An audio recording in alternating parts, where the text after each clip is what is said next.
Hello friends, Radhe Radhe. आप सब लोग कैसे हैं? आज हम शुरू करेंगे प्रलंबासुर उद्धार एवं वेणु गीत। वेणु गीत के बारे में मैंने आपको कल बताया था कि वेणु गीत क्या होता है। आज मैं आपको दोबारा बता देती हूँ एक बार और वेणु गीत के बारे में। कन्हैया की बांसुरी सुनकर उनकी मधुर तान का गोपियों ने जो वर्णन किया है वही वेणु गीत है। अब आगे शुरू कर रहे हैं हम प्रलंबासुर उद्धार एवं वेणु गीत। ये टॉपिक थोड़ा लंबा है तो इसको हम 2 दिन में पूरा करेंगे। राधे राधे। वेणु श्रवण का आनंद वह आनंद है जिसके सामने विषय आनंद और ब्रह्म आनंद भी तुच्छ है। इस नाद ब्रह्म के समक्ष सभी आनंद निकृष्ट हैं। गोपियां घर में रहकर बांसुरी सुन सकती थीं और भगवान की लीला भी देख सकती थीं। गोपियों को दूरदर्शन दूर श्रवण की सिद्धियां प्राप्त हुई थी। वेणु गीत के श्लोक भिन्न भिन्न गोपियों के हैं। श्रीधर स्वामी कहते हैं, श्लोक की भिन्न भिन्न गोपियां होने के कारण सभी श्लोक एक दूसरे से कोई संबंध नहीं रखते।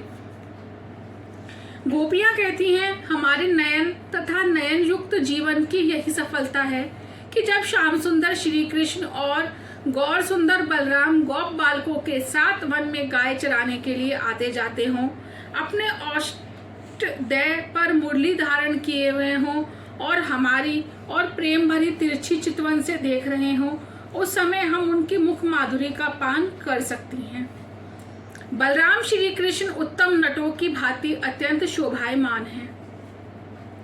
ऐसे कृष्ण के दर्शन करने वाली आंखें ही सार्थक हुई हैं। ऐसे दर्शन के बिना नेत्रों की और कोई सार्थकता नहीं है। जिस प्रकार नेत्रों की सफलता श्री कृष्ण के दर्शन पाने में है, वैसे ही देह की सफलता सभी इंद्रियों के कृष्ण सेवा में जुटने में है। अरे सखी, कन्हैया वंशी बजा रहा है, जरा सुन तो, वह वंशी नहीं कृष्ण की पटरानी है। मैंने सुना है जब वह भोजन करने बैठता है तब बांसुरी को कमर की फेंट में रखता है और जब सोता है तब उसे अपने साथ सेज पर ही रखता है। बांसुरी उसकी पटरानी जो है। प्रभु के अधर बांसुरी का तकिया है, हाथ गादी हैं, आंखें दासियां हैं, पलके पंखे हैं, नथनी छत्र है। इस बांसुरी का परमात्मा के साथ विवाह हुआ है, अतः उसे नित्य संयोग प्राप्त हुआ है। इस वेणु ने अपने पूर्व जन्म में ना जाने कौन सी तपस्या की है कि उसे कृष्ण के अधर अमृत का नित्य पान करने का सौभाग्य प्राप्त हुआ।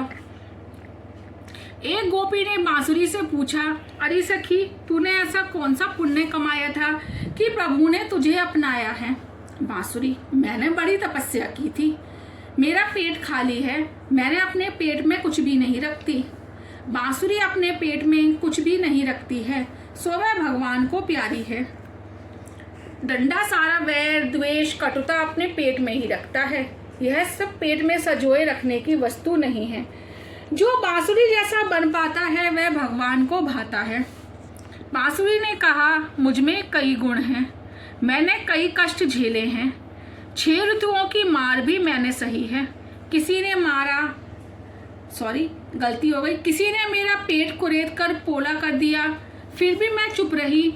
मैंने कई कष्ट झेले, सो भगवान ने मुझे पसंद किया। चाहे जितने दुखद प्रसंग आते रहें, धीरज ना गवाना। कम खाने वाले का शरीर निरोग रहता है और गम खाने वाले का मन। बांसुरी अपने स्वामी की इच्छा अनुसार ही बोलती है। इसी तरह भगवान को जो अच्छा हो वही बोलो। भगवान की इच्छा को ही वाणी दी जानी चाहिए। मैं अपने स्वामी की इच्छा को ही सुरों में ढालती हूँ, सो सज्जन दुर्जन, छोटे बड़े, नाग, कस्तूर, मृग, गाय सभी डोलने लगते हैं। सभी को आनंद हो वैसी मधुर तान छेड़ती हूँ। बांसुरी ने बहुत कुछ सहन किया, तभी प्रभु के सम्मुख हो पाई। जो सोच विचार कर दुख सह लेता है उसके पाप जल जाते हैं। मधुर बोलने का निश्चय करो, किसी के दिल को चोट लगे ऐसा कभी ना बोलो। लकड़ी की मार तो भुलाई जा सकती है, किंतु शब्दों की मार हमेशा याद रह जाती है। कुछ कठोर भी बोलना पड़े तो प्रेम से बोलो। बांसुरी का एक गुण और भी है, जब वह अकेली होती है तब वह मौन ही रहती है। तुम भी ईश्वर के ध्यान के समय मौन पालन करो। कई लोग तो शरीर से सावधान रहते हैं, मुंह बंद रखते हैं, किंतु मन से चलते फिरते और बोलते रहते हैं। मौन का अर्थ है मन से कुछ भी ना बोला जाए। मन का मौन ही सर्वोत्तम मौन है। महारानी बांसुरी बोल देने के बाद अपने पेट में कुछ भी नहीं रखती। कन्हैया के बांसुरी वादन से वृक्षों को आनंद होता है। उनकी बेटी परमात्मा से विवाहित हुई है। एक महात्मा कहते हैं, ये तो तरुओं के हर्षाशु हैं। उनकी कन्या श्री कृष्ण की पटरानी जो हुई है। एक संत कहते हैं, यह वृक्ष दुख से रो रहे हैं।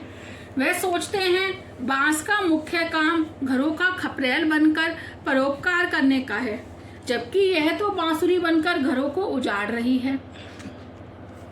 लाला की वंशी की धुन जो भी सुनता है उसका घर में रहने का मन ही नहीं लगता। वह राधे श्याम रटता हुआ कृष्ण मिलन की धुन में घर से बाहर निकल पड़ता है। हमारी इस कन्या ने घरों की रक्षा करने के बदले उजाड़ने का काम शुरू कर दिया है। इस विचार से सभी वृक्ष शोकातुर होकर आंसू बहाने लगते हैं। अरे सखी, देख तो सही, कन्हैया का बांसुरी वादन सुनकर हिरनियां पागल होकर दौड़ आई हैं और अपलक दृष्टि से कन्हैया को निहार रही हैं। गोपियों की दृष्टि इतनी तीक्ष्ण है कि अपने घरों में से ही हिरनियों की स्थिर पलकें देख सकती हैं। हिरनी अपने पति को भी प्रभु के समक्ष ले जाती है। उसका पति उसको सहकार देता है। इसके पति अनुकूल हैं, जबकि मेरे पति देव सेवा में प्रतिकूल हैं। और तो मैं क्या कहूँ, मेरी अपेक्षा ये हिरनियां धन्य हैं, भाग्यशाली भी हैं कि कृष्ण की पूजा नयन कमल चढ़ाकर करती हैं, और कुछ तो उनके पास है ही नहीं। यदि पति पत्नी एक होकर पूजा करें तो भगवान जल्दी प्रसन्न होते हैं। अर्थात पति को सत्संग में परमात्मा के निकट ले जाने वाली हिरनी पत्नी सही अर्थ में पत्नी है। पति को परमात्मा के सानिध्य में ले जाने वाली, पति से सत्कर्म कराने वाली पत्नी पति की मित्र है। पति को केवल भोग विलास में डुबोए रखने वाली पत्नी पति की शत्रु है। कृष्ण सेवा में हिरनियों को उनके पति सहयोग देते हैं, और इधर हमारे पति सहयोग तो देते नहीं किंतु बाधा भी डालते हैं। सो ये हिरनियां बड़ी भाग्यवान हैं। हमसे तो वृंदावन की हिरनियां ही श्रेष्ठ हैं कि कृष्ण सेवा में अपने पति का सहयोग पा सकती हैं। सखी, मैं तुम्हें क्या बताऊं।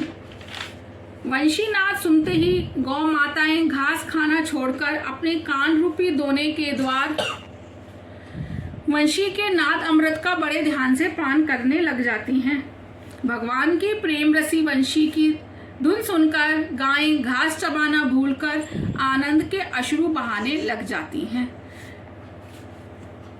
बछड़े भी दूध पीना भूल जाते हैं। कन्हैया का बांसुरी वादन मनुष्य, पशु, पंछी, वृक्ष सभी शांति से सुनते हैं। वृंदावन की वन्य सृष्टि दिव्य है। जब कन्हैया बांसुरी बजाने लगता है तो पंछी भी शांत हो जाते हैं। कई ऋषि भी पक्षी का रूप लेकर वृंदावन की लीला निकुंज में राधे श्याम करते करते इधर उधर उड़ते फिरते हैं। यह पक्षी प्यास लगने पर भी राधे श्याम का जप करते करते पानी पीने जाते हैं।